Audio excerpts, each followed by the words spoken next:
One that's colored is two-sided. Yes. So it's a total of 5 pages. Yep. Awesome, thank you. Great. Well, welcome to an exploration of Jewish liturgical music. Oh, thank you. I did hear something fall. I'm not going nuts. Great. I am Simcha bat Yonah, and I actually just recently received my Silver Oak for Jewish persona research. So I'm really excited about that. It was a total surprise to me. But since I'm really the only person in the area who does this sort of thing, I was almost solicited to teach it because apparently there's interest. So I'm really glad you all are here. And I tend to lead classes in a very sort of give and take way. So if you have a question as we're going, please feel free to ask it. I may postpone an answer because it's coming later. But I want to know what you want to know. So the basic overview, we're going to be talking about a historical timeline of the Jewish liturgy in its development, because some things are biblical, some things were written in the Middle Ages, some things weren't added till the early 19th century. We're obviously going to stop before we get to that point because it doesn't pertain to the SCA. And then after that, we're going to do a little bit of exploration of medieval music that is still in use in the modern Jewish prayer service. There are three, because I have other bullet points in there. I have three songs specifically that I'm going to be talking about. And one thing that I found really interesting while researching is that there are Jewish modes, which are similar to, yet slightly different from, medieval modes. And then we're going to talk a little bit about why there is no extant Jewish music. Then we will talk about, because there are two reasons for that. One is just something inherent with Jewish music, and the other is an ethical exploration of whether or not music should be allowed at all. And then we'll have some time for question and answers, and if Monique happens to finish her panel a little earlier than we do, Yadviga Kasha and I have a very late SCA period liturgical piece that we sang in the concert last night that we could sing for you. Does she know to do that? Have you talked about that? I mean, she probably doesn't remember because we did talk about it. I did not talk to her about it today, and I don't remember stuff. Right. So if we don't earlier, if we don't, I have the recording. Awesome. So that's great. Questions before we get started? Will there be a handout? Yes. Erin went to go make copies of my handouts because any other time I've taught at this event, I had like 2 or 3 people in my class, so I made 5 handouts. Yay. That was not enough. So we are correcting that. The Okay. SCA doesn't seem, I go to various concerts, I don't remember much in the way of Jewish medieval music. There is very little. Doesn't seem to be much, there's not much literature available? Both. And also not much interest, it sounds like. Well, I mean, obviously there's some interest because there's all of us here. Yeah, right. But I That's think, because we've never heard of it before and it's something new and let's go find out about it. right. Awesome. Yeah. so let's explore perhaps why that might be. So the first handout that you will get when Erin comes back is the development of the Hebrew liturgy. So there are prayers that we use in the liturgical service that come straight out of the Bible.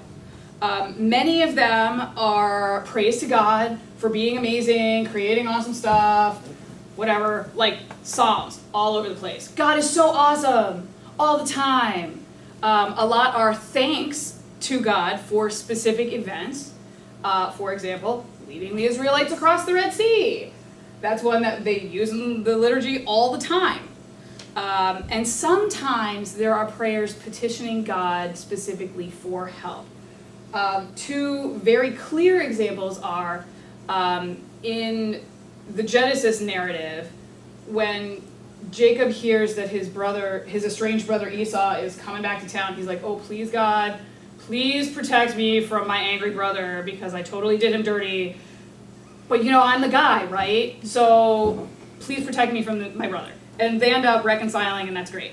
And the other is when Hannah is barren, and she goes to the temple, and she throws herself prostrate, and is crying her eyes out about, please God, I'm worthless as a woman, you need to, help me have a child. And the priest comes in, and he's all like, drunk lady, get out of my shul, what are you doing here? And she's like, no, this is really important. And God hears her, and then grants this to her. Similarly, Jacob also receives his petition. During the biblical time, prayer services were led by the tribe of Levi. So those were the guys that were in the temple, and they came out and they did all the liturgy, and it was very sort of passive in that sense, because the Jews were still almost slave-minded, and so they needed someone to do it for them. So a lot was based on animal sacrifice still, because they had the big temple, and they had this tribe of priests that took care of it. And okay, great, thank you, priests. I've been here, and this washed over me. Great. When the Jews were exiled from the Holy Land into Babylon, which is around 580 before the Common Era, they couldn't get to the temple to worship. So there were all these little, mini places to worship, which became the modern day synagogue. So they couldn't worship using animal sacrifices because that was specific to the temple. So they had to find other things they could offer.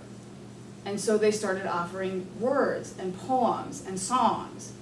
And these varied by location, because it's whoever you have making up your stuff, head of your congregation. And so they brought in then the reading of the Torah, which is the first 5 books of the Bible, regularly, because people are all spread out. We need to make sure that they all know where they're coming from. This is our legacy, guys. Come on. That's the time period when the Torah was written down. When it was canonized. Canonized. Okay. I actually am not really sure when it was written down, to be honest with you. Okay. That is a good question. It was an oral tradition for centuries, and Yes. then recorded. Well, the prophets were written during the exile. Well, Some of them. Some of them were earlier than that, and actually I totally love looking at prophets. They're hilarious because they contradict each other all the time. Because they admonish each other, so like the nation of Israel and the nation of Judea. So Isaiah and Amos, if you read those two next to each other, hilarious, because it's the North talking to the South about, you guys are doing it wrong, we have it right, no, you're wrong. It's like a political debate, pretty much, between the Republicans and the Democrats, Isaiah and Amos. Oh, good to know. Thank you. Hilarious. That'll make it much better. Yeah, totally. But I'm wondering, I understood that the law was an oral tradition for many centuries, and that Yes. was recorded, but apparently There recorded are before both the Jerusalem was written destroyed. and the oral tradition. And so, Because we have records in the histories of the law being read to the kings. right. So presumably it was already Written down. Right. written down. Yeah. I don't know to what extent, and I would really like to know, so I think they will have look a it up. pretty strong scribal tradition. Right. They do. I mean, Jews are just really into education. they've been calling Jews the people of the book for a really long time, so I would imagine that probably there was something that was written down. They wrote more down later, and as we go through our timeline, they will continue to write things down, because at this point, there is no prayer book at all. It was just, all right, guys, we're going to be reciting the 10 Commandments for you right now. Join in if you know it, and if you don't, you better know it next week. I mean, that's right, because you should learn this. But a lot of what was going on in Jewish culture is that it really, all the laws were very internalized. And so they may not have been written down in a way that the common person could access. Much in the way that like a choir director might have a manuscript. And okay, we're gonna learn this piece. Sing after me, sing after me, sing after me. Okay, and now I have this all because somebody had to write that. So, but I don't really know. And the synagogue, did that have a a historical precedent too, or did that emerge after the destruction of Jerusalem? It emerged after the destruction of the temple Because the people were scattered so far away. Right, and there was no temple to go to, so Exactly. people couldn't even make pilgrimage, so they had to have something local. And there were a number of pushes and pulls for what that should look like, and eventually it sort of shook out to what the Orthodox have. And then the modern development of Judaism is also fascinating, but totally post-period. I would actually really like to sit down over coffee sometime and discuss it. But since I have a lot to get through, I'm going to keep peeling. Okay, so Babylonian exile, they come back, they rebuild the temple, but Once they have the temple again? they did. Okay. But there still were the satellite synagogues because it doesn't make any sense to close down an institution that you've started. They didn't do sacrifices, so there were festivals on which people would make pilgrimage to the temple. There were 3 of them. One of them was Passover in the spring. One of them is Sukkot in the fall. And I can't remember what the third one is. No, actually it's not. I think it might be Shavuot, which is where they celebrate the receiving of the Ten Commandments, which is 40 days after Passover. Yes. So I think they those are the made 3. 2 pilgrimages within like weeks of each other? Yeah. Ridiculous. That's rough. I mean, because there's like They're a whole, committed. there's not a whole lot that goes on in the winter. I mean, what, So- they're gonna make Pentecost pilgrimage you're for, referring to? Is that Pentecost? Or is it the Greek name? Yeah, it But would be. Pentecost followed Passover. You're right, that was 50 was that days, 40 right? 50 days. Okay. oh yeah, it's 50 days, sorry. Okay. My mistake. is It's 50. 7 weeks. Oh, So it's 49 days. Oh my God. Mhm. It is precisely 7 So weeks. yes. Pentecost is based on a previous existing Hmm. language, I guess. Not the whole Holy I never Spirit would have thought founding that. a new thing. Sukkot was the At least Feast of for now. Tabernacles, right, or the tents? That's Sukkot, yeah. Yeah. That's the one in the harvest That's holiday in the harvest. autumn. But, you know, Jews' luck being what it is, the second temple also gets destroyed, so people get scattered again, and now we have to figure out what else to do. So around the year 100 of the Common Era, the liturgy was codified by Rabbi Gamliel II because people were dispersed much farther the second time. And he was like, well, since you guys are going really far afield, take this with you. Because we can't guarantee that you're all going to make it, and if your rabbi doesn't make it, or your cantor doesn't make it, or your person who knows all of it doesn't make it, you should have a book with you. And so at that time, it was shorter than it is now, with spaces where people could put in other things, you know, oh, are you celebrating something specific to your congregation today? Great, throw a prayer in this spot or this spot or this spot.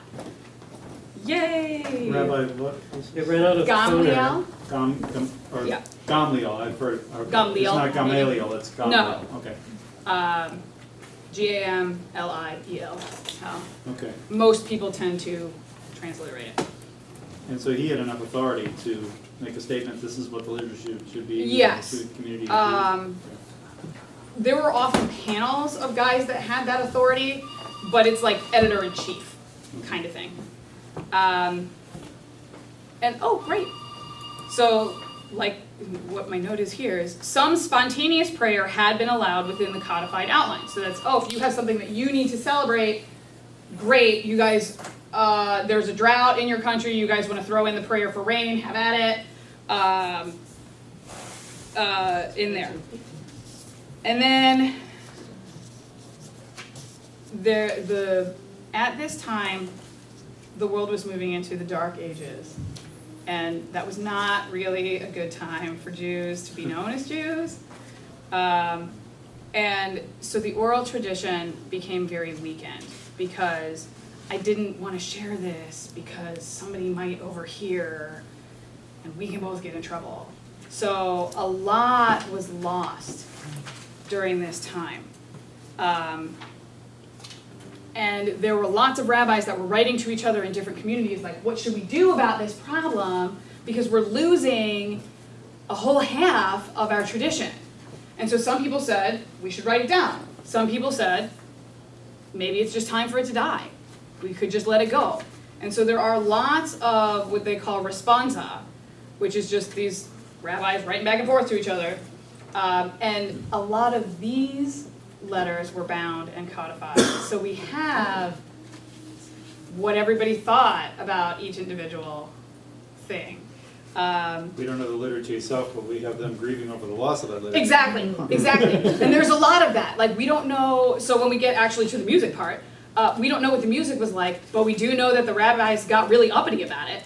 So from that, you can make certain conjectures and certain assumptions, because if you're saying, stop playing that popular music, guys, You know, somebody must have been playing popular music.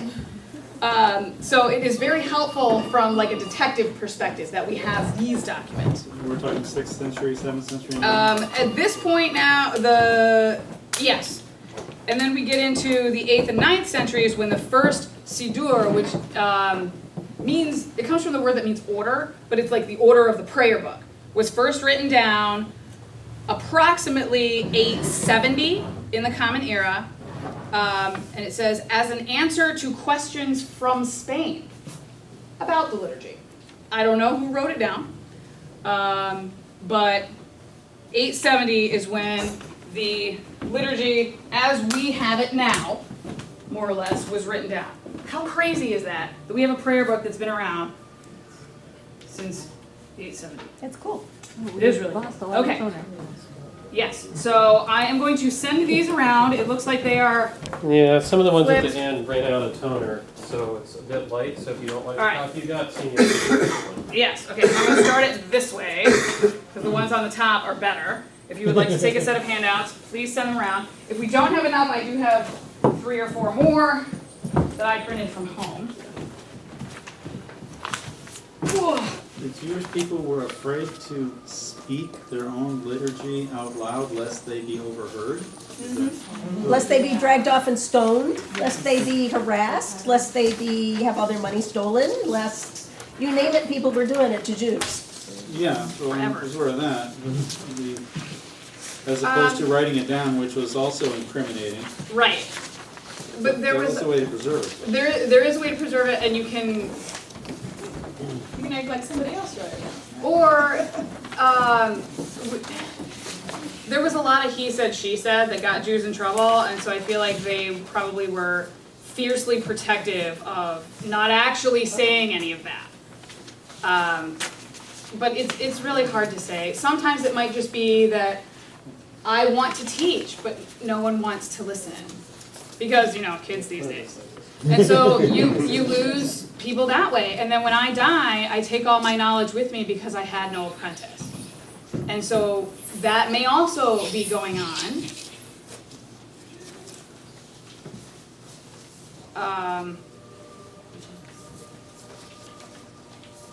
Okay, so we have first Siddur, 870, in response to questions from Spain. So the seat of Jewish knowledge and authority was obviously not in Spain at that time. It was somewhere else. I don't know where it is. It's sometimes really hard to find. I would imagine it was probably in France and Germany. There were lots of really, really big study institutions until the First Crusade.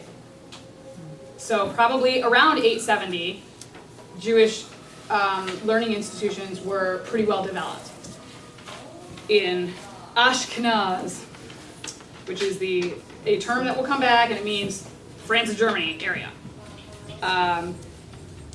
After the Siddur was codified and written down, Now, when you say Siddur, you're talking Seder? What I no, would say, Siddur, Okay, prayer what book. is Siddur? Prayer book, Yeah, prayer book, thank you. yes.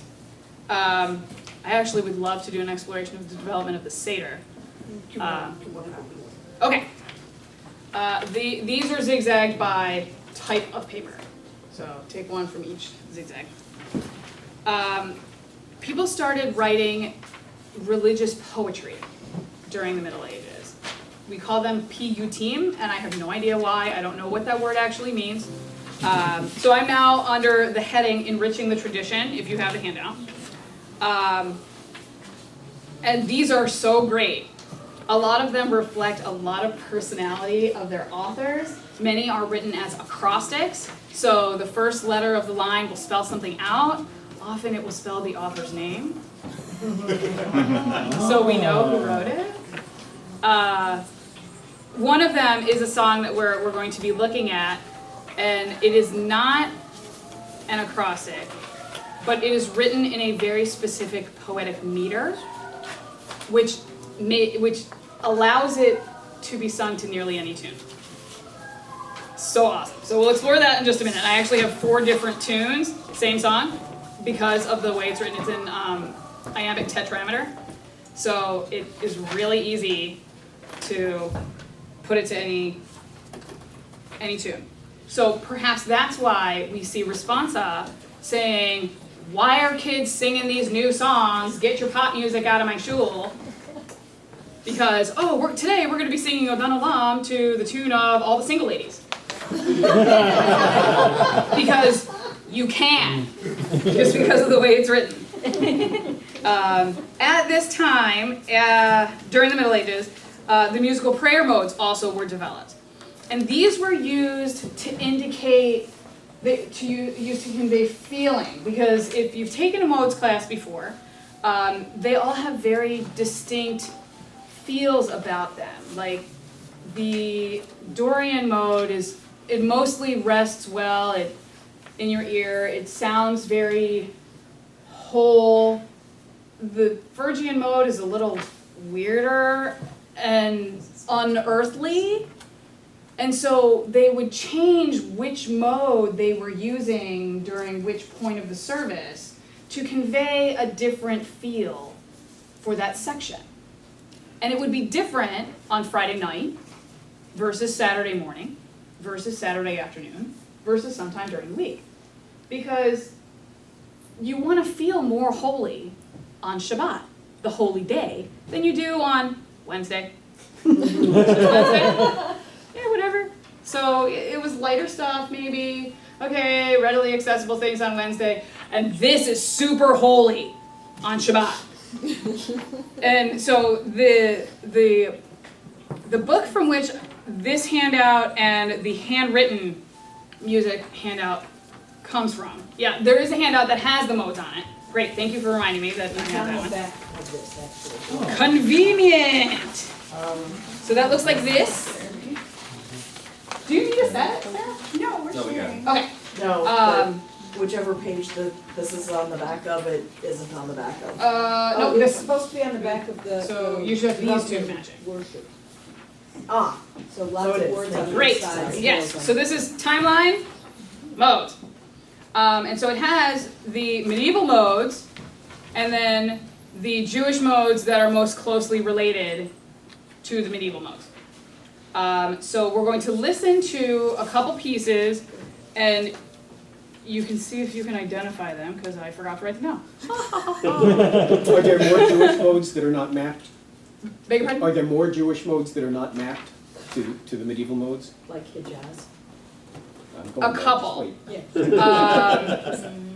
Probably these are the ones that are most commonly used in the prayer service. Okay. I'm sure there are others, but these are the ones that are still reflected in the service. I'm curious whether and how, or if they relate to Arabic music modes, and if so, Right. how. That actually is a really, really good question, and I don't know anything about Arabic music modes, which is why I didn't put anything in the class, but that is Probably an idea. totally, We'll go yep, look. that is absolutely worthy of investigation.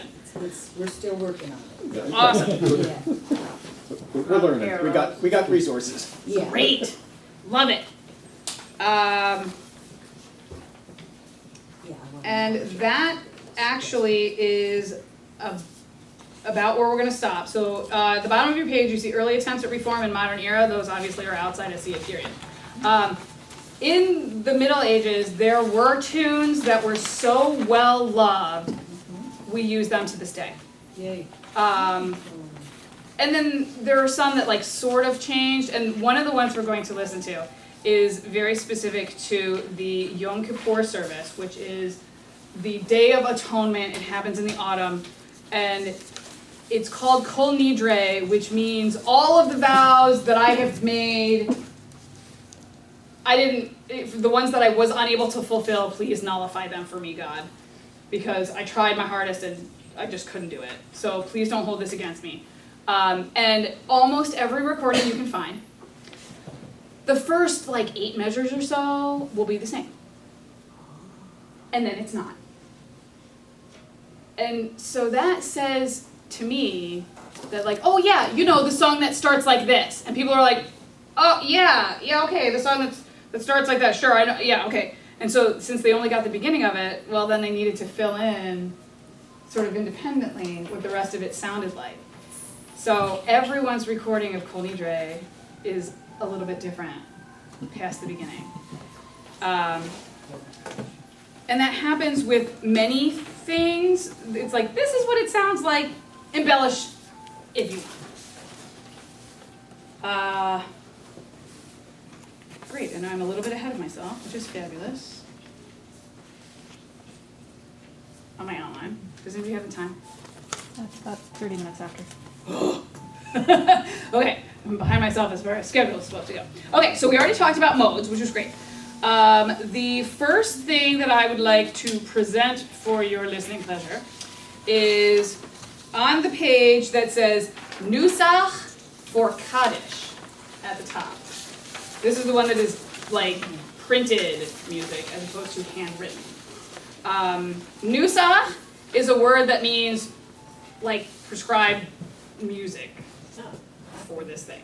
And so the second one is the Chatzi Kaddish, which Chatzi means half. This is sometimes also described as the reader's Kaddish.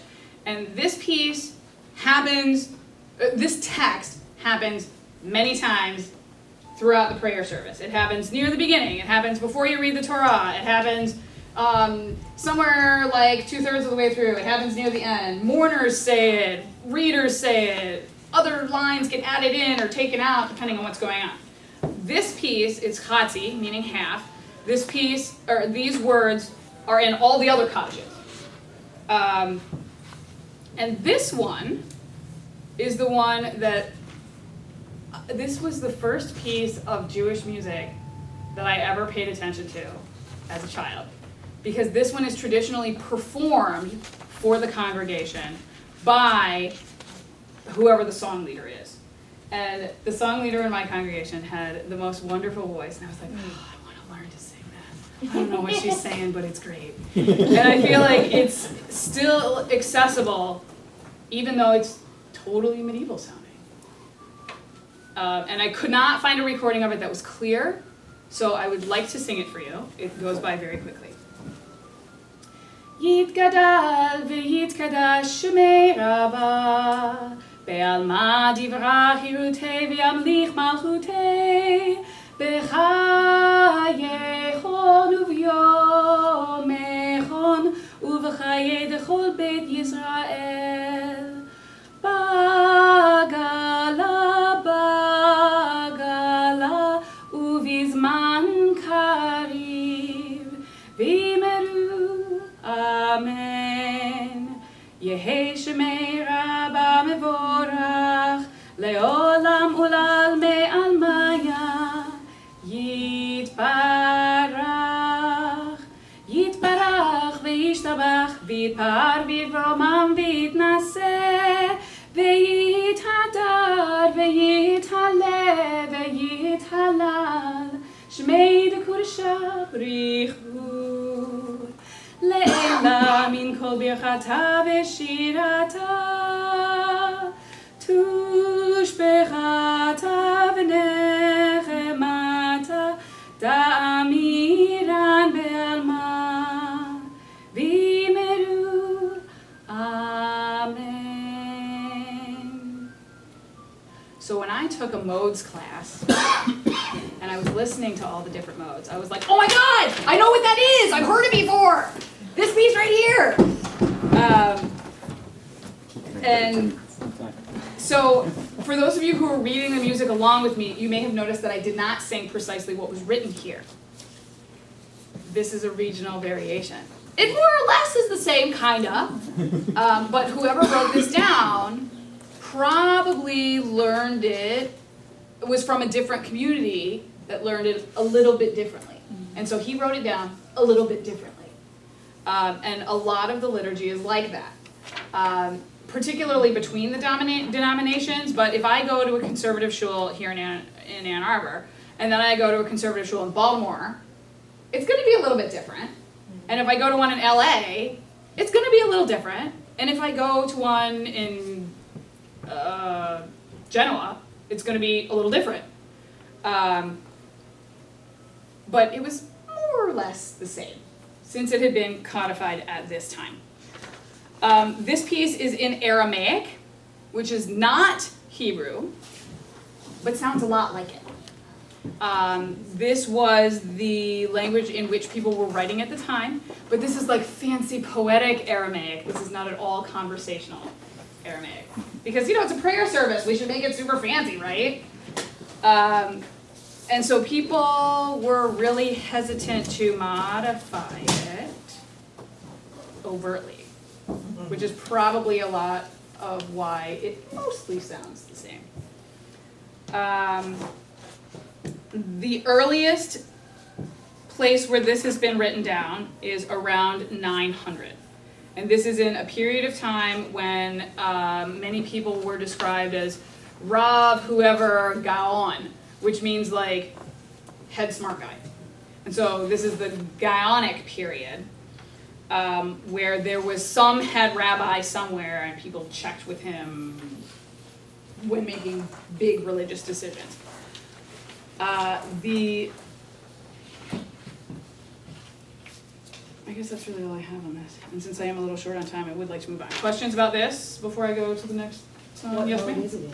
This one. Where are my notes? I don't have it written down. Since you know more about modes than I do, would you like to wage a guess? Not kids in Jewish mode, I don't know that. Well, if I look back on my sheet for medieval modes versus Jewish modes, this one felt most like it was in the Phrygian mode, which I would say is Ahava Rabbah. Is the Jewish mode that corresponds to it. I don't know if that's accurate. I'd be happy to look it up and send you a note. I noticed about these Jewish modes, none of them have what I would call leading tones. Mm-hmm.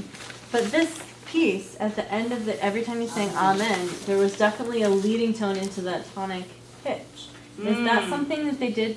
I mean, is that like something that was taken from non-Jewish music? Or? Probably. Because the word vimru, which comes right before it, means and let us say. So it's possible that they were like, all right guys, we're all going to say this together, so I want to have two notes that you guys know go right together. And so they wanted to have a leading tone to get the congregation in on it. Because it might have just been simpler that way.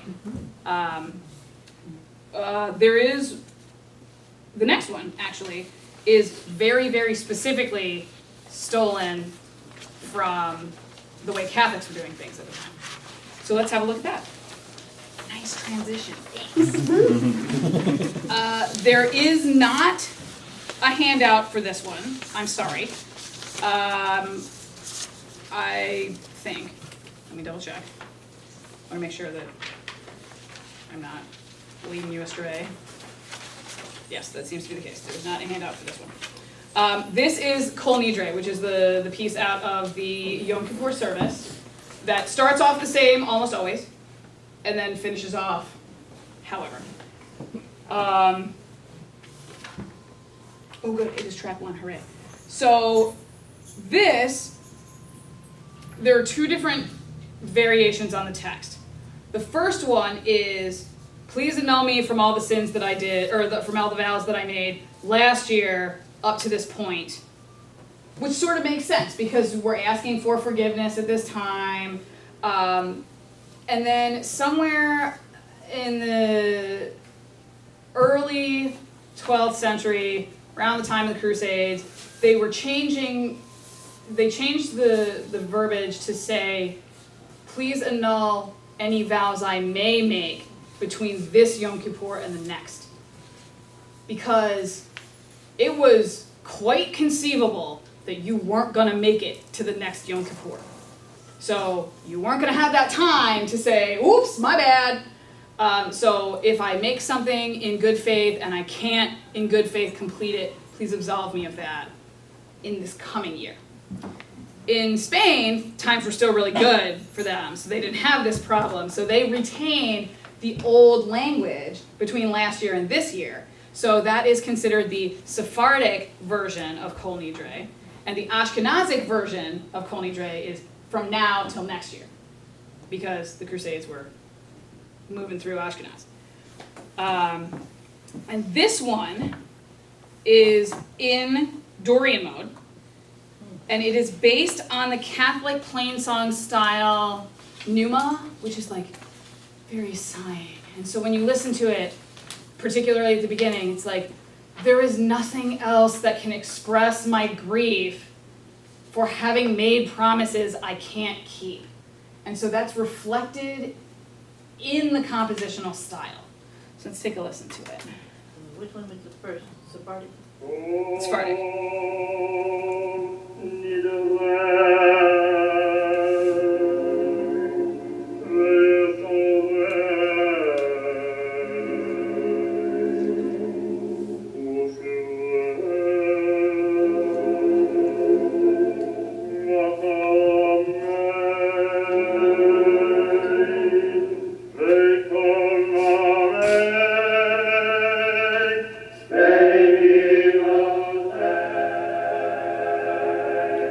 The similarities end. And now everybody listens to it.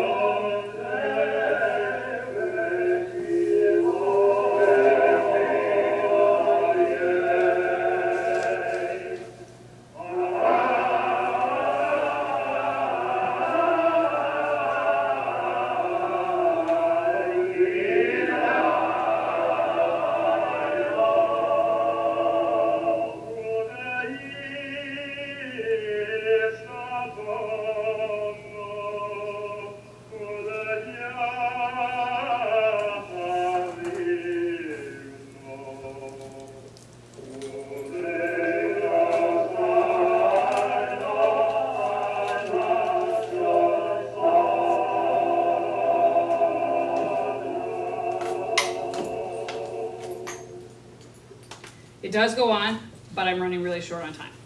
I would be happy to send links and sound files to anybody who would like to listen. The next one that I have for you is Adon Olam, which is, there is lots of little musics on one side, Hebrew text and English text on the other. If you have a color copy, it's the only one that's in color. And this was a poem that is written in iambic tetrameter. Adon Olam Asher Malach. So because of that, it has 4 little sections. Almost anything that's in 4/4, you can sing this to. And so when I taught Sunday school, I was like, all right, kids, here's your text.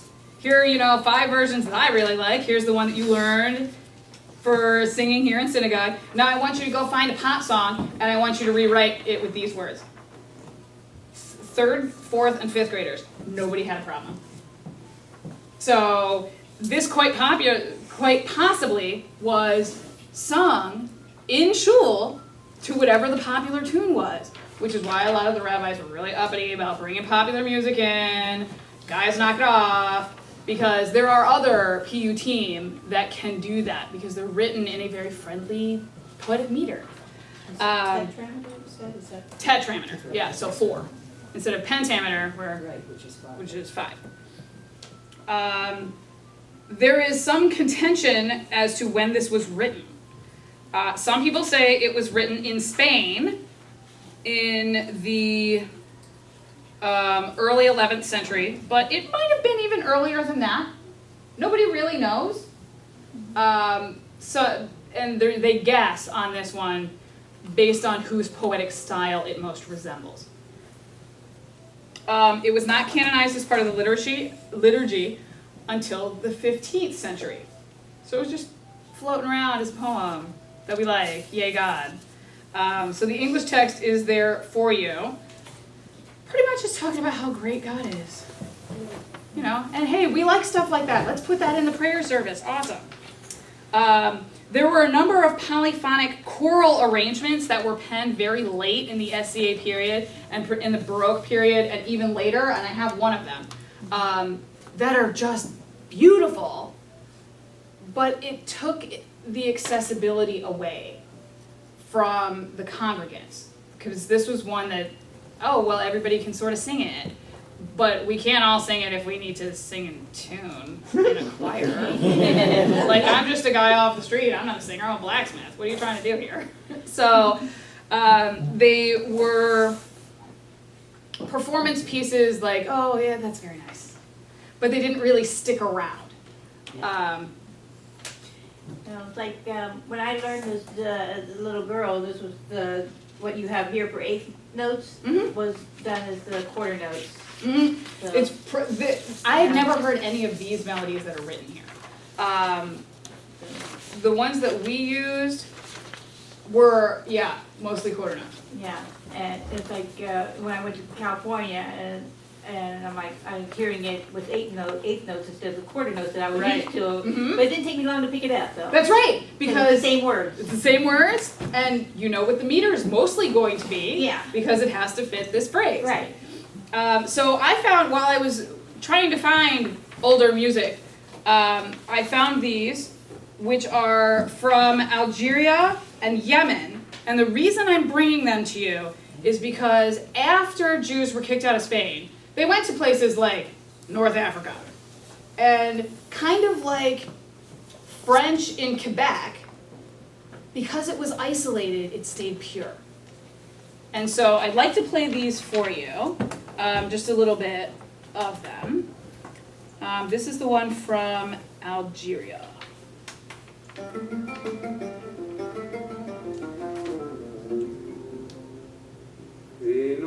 I don't know what this text is at the beginning. He gets into the Azon in a It minute. sounds very Islamic, like or tradition.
Very repetitious.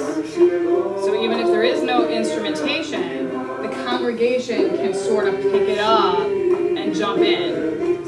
And if you can do sort of drony harmonization on it, have at it.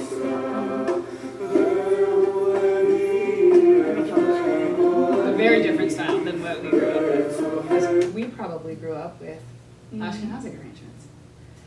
So this one would be Sephardic because it's from Algeria? Yes. And this one has a very different style from the Northern European. You can hear so much Middle Eastern influence in that with Oh, yeah. The way it's sung, absolutely. the way it's sung, Yeah. the drum patterns that are used. Yeah, Mhm. it's really cool. Yeah, I really like a lot of the stuff that's out there. Because I grew up with Adon Olam Asher Malach B'terem Kol Yetzir Nivra Li'et Nasa B'chefzo Kol Azai Melech Shemo Nikra. So that's Ashkenazic, Yeah. Sephardic. Like two universes of music. But the other difference is that one is congregational and the other is solo.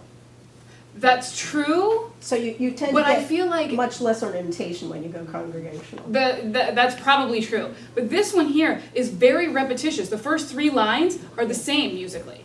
And then the fourth line is different. And then we go back A, A, B, which is something that would be very easy for the congregation to pick up. This obviously is a solo performance of this piece. But I could imagine how a congregation could use something like this due to its simplicity. I'm going to skip the one that is from Yemen. I know. I just don't have the time. Like, I need to be out of here in like 5 minutes, and I still have half my stuff that I'm going to talk about. So, 2 difficulties in why we don't have anything written down.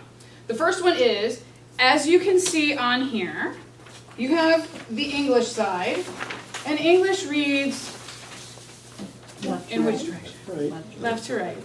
And musical notation goes, Usually. if you are unfamiliar with Hebrew and Arabic, it goes right to left. So how is it that I'm going to put a syllable and a word that needs to be written from right to left on music that is meant to be read from left to right? That's really hard. So I'm not going to. I'm just going to teach you how to sing this.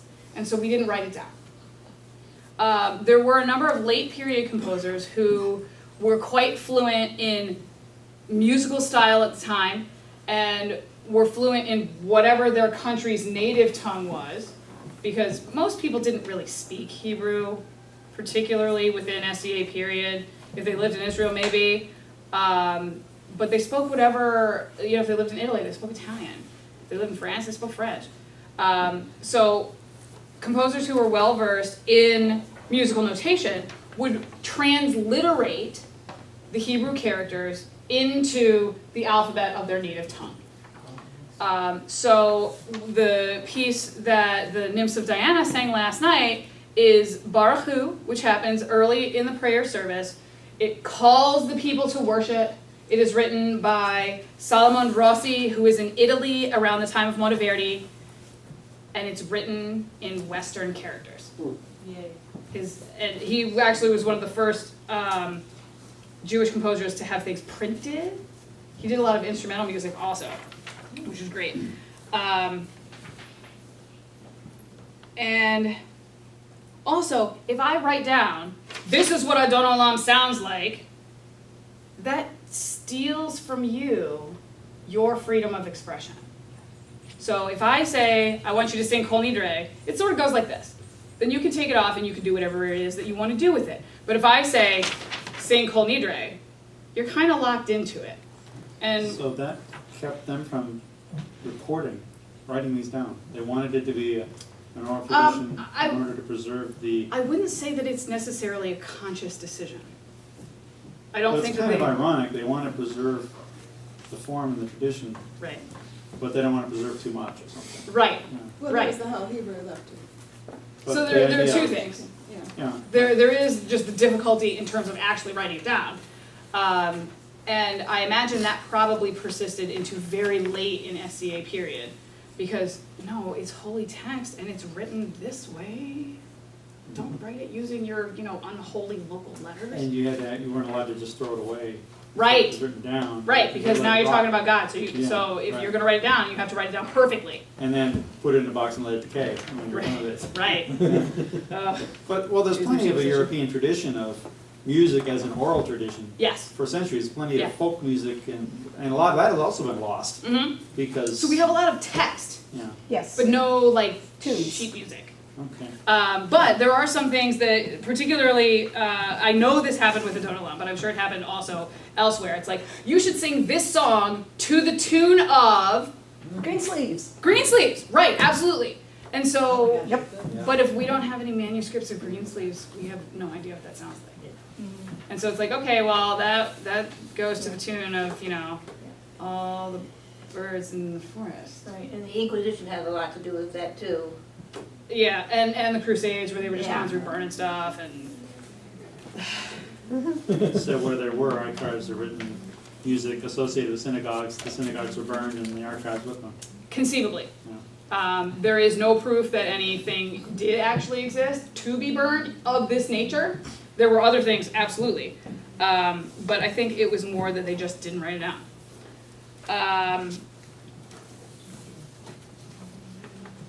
Okay, and then, so real quick on ethics, about whether or not Jews should be performing music. Because it says in the Bible, yeah, do it. But all the rabbis were like, no, don't. Which I think is really weird because like it says in the Bible. Do you mean perform it as part of the service or perform it outside Ever. the service? Okay. Ever. at all. Okay. Music, like, whole cloth, incites people to sin. Puritans, they were right there.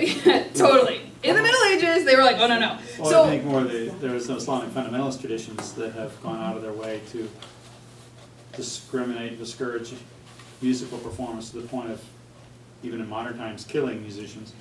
But there's other, the Marxists often try to stamp out local musical traditions. yeah. The gypsies of Romania lost most of their heritage because Ceausescu wanted them to sing Marxist pop songs.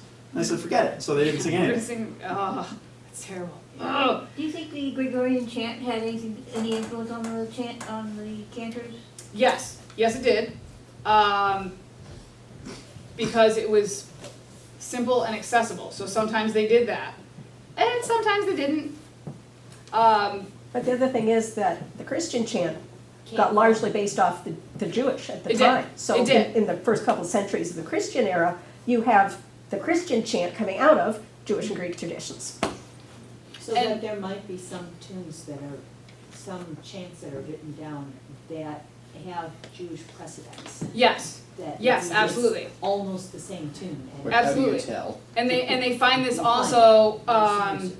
in Arabic and Jewish music. So there's this point of connection, and then there's this point of connection, and the Christian and Arabic music didn't seem to butt nearly as much. It was like they had to go through the Jews to make that exchange.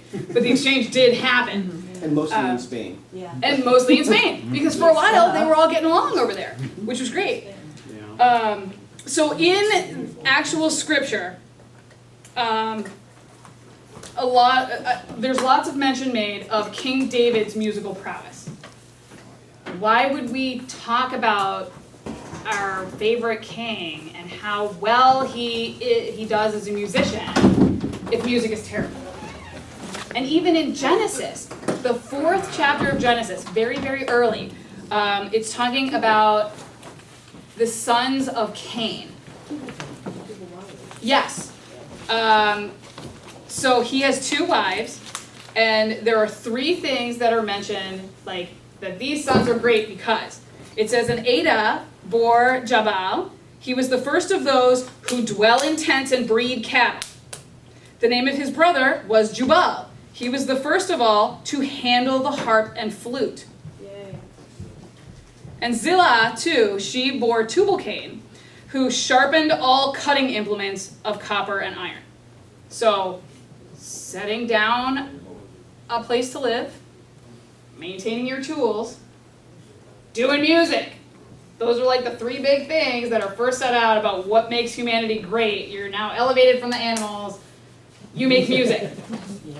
But for some reason, a lot of the rabbinic commentators were all like, no music. Keep it out of the shul, keep it out of your house, don't do it, don't listen to instruments, don't sing, nothing, because it's going to incite you to sin. They weren't real clear on why that was the case. Well, then how do you sing praises if you don't sing? Yeah. I mean, it is, because music affects your spirit in a way that just talking doesn't. What's the time period again for these condemnations? Pretty much the entirety of the SEA Really? period, actually. Among the Jewish community, there was always a strain. There was always a strain that was really ascetic. But the Hasids, I thought, were the celebratory Right, Jews. but that's They were after SEA period. Later, okay, okay. Moses ben Maimonides, who's like, Maimonides. oh, we love Maimonides, he's so great about everything. No music. Really? And I have to tell you, I like him way less because of that. What was his time period? It's 1300s, I think. It's 301, by the way. Oh no! Okay, I'm almost done. Maimonides was, You guys are welcome to come in. It seems like there are an awful lot of Jewish people who revered their rabbis and then ignored them otherwise. Yes, absolutely, absolutely. So one of the things that Maimonides said that you shouldn't be doing music is because we are in mourning for the loss of the temple, guys. Which Come on, happened 600 years how long earlier do that? or more. And that was my feeling. And apparently that was the feeling for a lot of congregations, is they were like, yeah, okay, and I'm gonna play my flute. Because we have Jewish Yes, music, yes, we mourning's sing so in the sad. liturgy. Because you can't mourn all the time. Right. Yes. And And that's a strong like- Jewish tradition too. Absolutely. And my rabbi told me that mourning is 11 months, that's it, you know? Right, absolutely. Yeah. Absolutely. Like there are restrictions on mourning Yeah. otherwise. Well, that's So- interesting. Well, okay, there's lots of religious texts and traditions that are self-contradictory. Totally. So, you know. And this, among other things, there are lots of rabbinic commentaries on it saying, yes, absolutely, you should do it this way. And then you see all these responsa saying, what do? I got a guy who's not following this rule. So apparently not everybody follows the rules all the time. And so we do have music in service, and probably with the advent of Hasidism, where the resurgence of Kabbalah and mysticism and all that kind of stuff, they were like, dude, this is the way to get close to God. None of this like totally ascetic stuff, because Jews aren't very ascetic The anyway. difference between Reform, Conservative, and Orthodox. I mean, even just within each one, like you have some conservatives that will, we're going to sing these prescribed things and that's it, and then you have some that are all like, oh, we have a choir and we have a band and an electric guitar, like, okay, I mean, if that's what gets your congregants close to God, fabulous. Catholic guitar mass. Nice. Yeah, I mean, sorry, I grew up, there was the Catholic guitar Oh, mass. yeah. There was always a guitar mass on Sunday. Nice. Yeah, well, that's one of the unfortunate traditions within the evangelical community that turned worship into a rock concert. And Yeah. you get a lot of really lousy music in Yeah, true story. Protestant worship these days. Well, thank you very much for coming. I'm sorry we went over. Yeah, I think you're sorry. I am. No, you're not. It would be a different